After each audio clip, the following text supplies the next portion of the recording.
Donald Trump, if elected again, says he will end citizenship, basically, for those who are U.S. born citizens. This connects back to Black people being citizens in the United States as well. I will dissect the ways.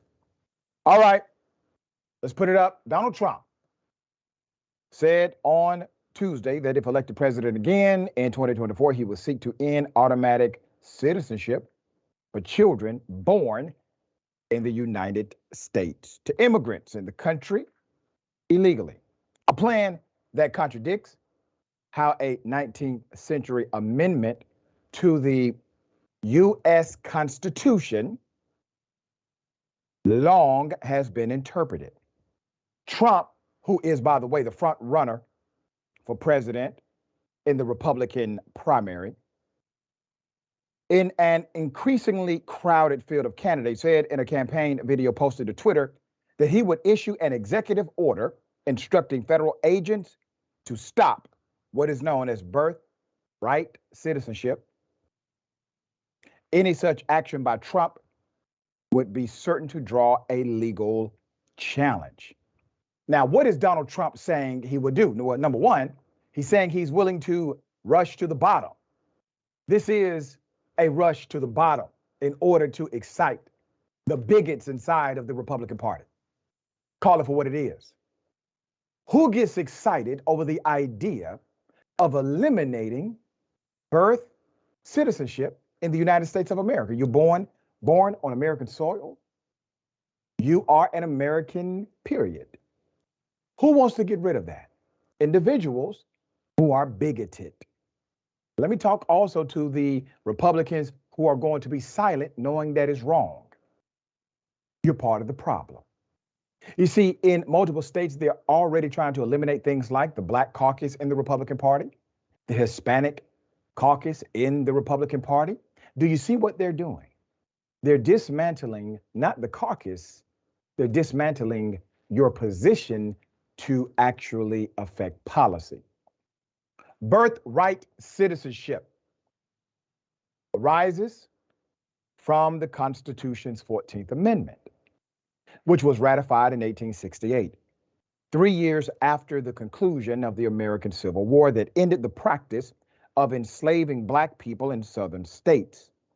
And it overturned a Supreme Court ruling that held that slaves and free African Americans were not entitled to U.S. citizenship. That's your connection back to Black people in America. The amendment granted citizenship to all persons born or naturalized in the United States, including formerly enslaved people, and has been interpreted to apply whether or not parents were in the country legally. There's more. Passed by Congress June 13, 1866, and ratified July 9, 1868. The 14th Amendment extended liberties and rights granted by the Bill of Rights to the states, 3 amendments as part of its Reconstruction program to guarantee equal civil and legal rights to, once again, Black citizens. A major provision of the 14th Amendment was to grant citizens to all persons born or naturalized in the United States, thereby granting citizenship to formerly enslaved people. Let me make the connection here. If Donald Trump is able to successfully do this, if there's some type of legal doctrine agreed to by the powers that be, what is to stop this nation, to stop this madman from applying it to the original design in the first place? Meaning that Black people in the United States were not considered citizens. He's utilizing the same linear constitutional knowledge or proclamation that was utilized back then to justify this. Another equally important provision was the statement that nor shall any state deprive any person of life, liberty, or property without due process of law, or deny to any person within its jurisdiction the equal protection of those laws. The right to due process of law and equal protection of the law now applied to both federal and state governments. Once again, does it unravel the reality of due process and the protections given to everyone, supposedly, who's in America?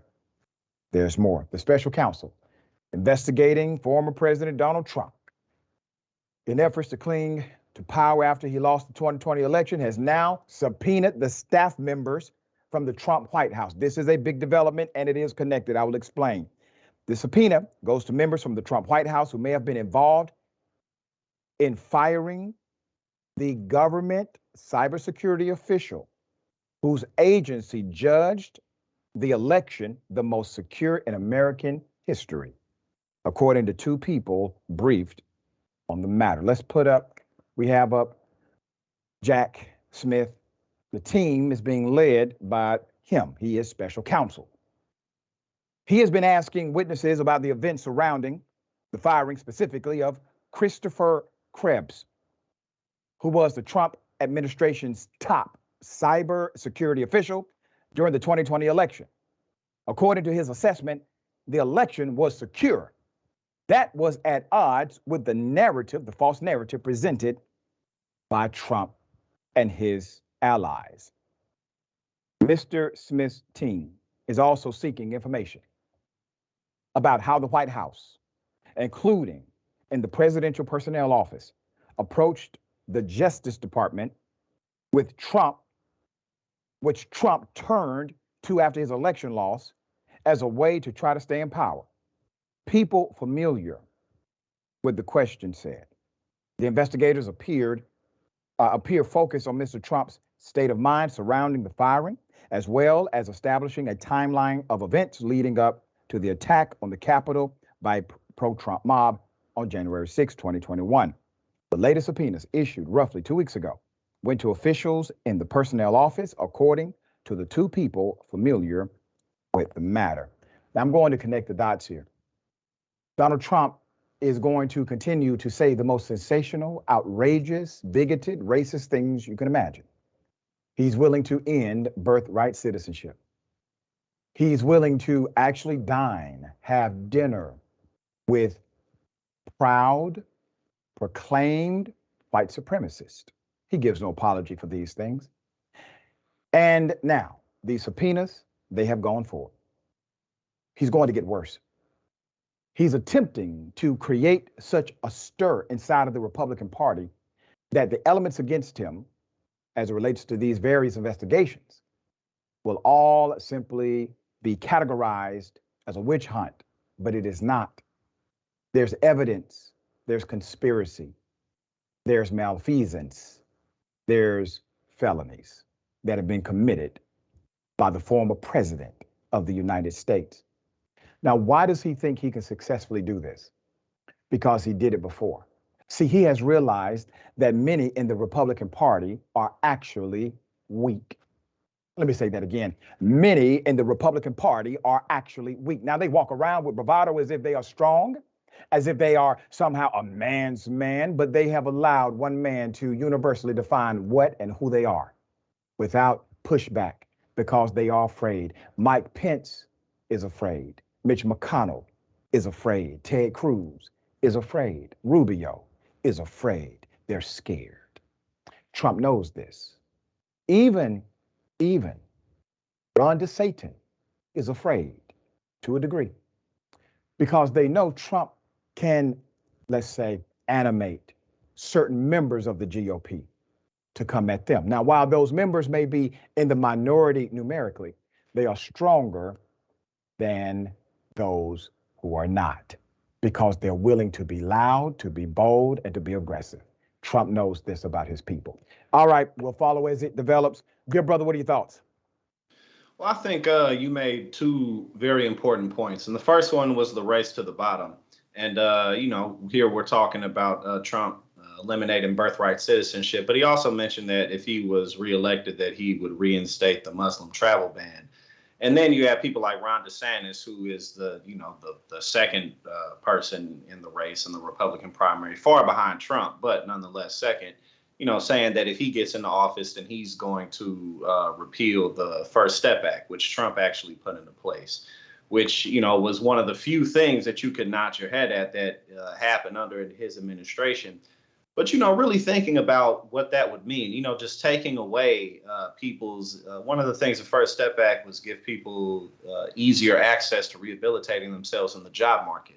Things like that, taking that away from people, which also hurts the economy, and how self-defeating so many of these Republican moves are.